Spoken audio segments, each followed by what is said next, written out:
مشہور گاڑیاں بنانے والا ہونڈا کون؟ 1906 میں جاپان کے ہونشو نامی جزیرے پر واقع ایک چھوٹے گاؤں میں سوچیرو ہونڈا نامی لڑکا پیدا ہوا، جس کے والد ایک لوہار تھے اور پارٹ ٹائم میں سائیکلوں کی مرمت کا کام بھی کرتے تھے۔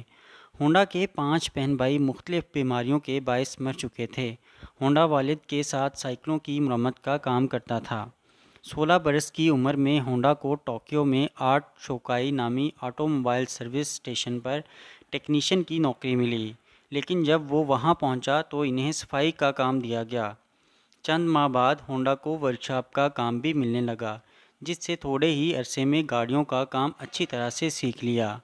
1928 میں آرٹ شوکائی کے مالک نے اپنی ایک برانچ کھولی اور اسے چلانے کے لیے ہونڈا کو ذمہ داری سونپی۔ ہونڈا نے اپنے مالک کے لیے ایک اسپورٹس کار ڈیزائن کی۔ 120 کلومیٹر فی گھنٹہ کی رفتار سے چلنے والی اس گاڑی نے پرانے تمام ریکارڈز توڑ دیے اور یہ ریکارڈ اگلے 20 سالوں تک جاپان کے نام رہا۔ ہونڈا اپنا خود کا ورکشاپ کھولنا چاہتا تھا، لیکن سال 1936 میں کار ریسنگ کے دوران ہونڈا ہولناک حادثے میں شدید زخمی ہو گیا۔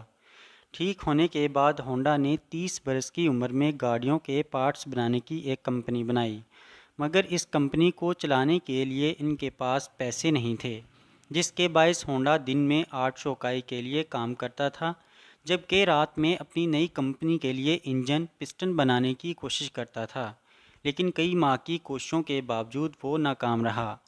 بالآخر 1939 میں ایک پسٹن بنانے میں کامیاب ہو گیا، پھر وہ اپنی نوکری چھوڑ کر پسٹن بنانا شروع کر دیے۔ جب انہوں نے اپنے پسٹن ٹویوٹا کمپنی کو آفر کیے تو وہاں سے اس کے 47 ڈیزائن مسترد ہو گئے۔ اس نے اگلے کئی برس مارکیٹ کو سمجھنے میں لگا دیے، جس کے بعد ہونڈا نے ایک بار پھر پسٹن تیار کیے۔ اس بار وہ کامیاب ہو گیا۔ تمام کمپنیز نے اس کے بنائے ہوئے پسٹن پاس کیے اور پھر دھڑا دھڑ آرڈر بھی ملنا شروع ہو گئے۔ ہونڈا کو ایک اور دھچکا اس وقت لگا جب دوسری جنگ عظیم چھڑ گئی۔ 1944 میں فضائی حملے کے دوران ہونڈا کی فیکٹری ایک میزائل کا نشانہ بن گئی۔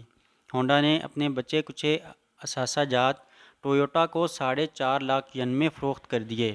اگلے 3 برس میں ہونڈا نے ایک موٹر سائیکل بنائی جو سپر کب کے نام سے لانچ کی گئی، جس نے آتے ہی مارکیٹ میں دھوم مچا دی۔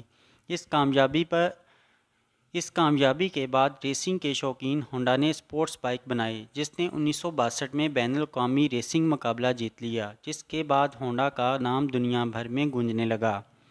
1960 تک ہونڈا موٹر سائیکل بنانے والی کمپنی دنیا کی سب سے بڑی کمپنی بن گئی، لیکن ہونڈا کا اصل خواب کار بنانا تھا۔ موٹر سائیکل کی کامیابی کے بعد ہونڈا نے گاڑیاں بنائیں۔ کئی سالوں کی محنت اور کئی ڈیزائن مسترد ہونے کے بعد 1972 میں ہونڈا سیوک لانچ کی گئی، جسے بہت پسند کیا گیا اور اس کے نئے ماڈل آج تک دنیا بھر میں مشہور ہیں۔ 1980 میں ہونڈا موٹرز جاپان کی تیسری بڑی مینوفیکچرنگ کمپنی تھی اور پھر اگلے 10 برس میں اس کمپنی نے دنیا کی تیسری بڑی کمپنی بن کر دکھائے۔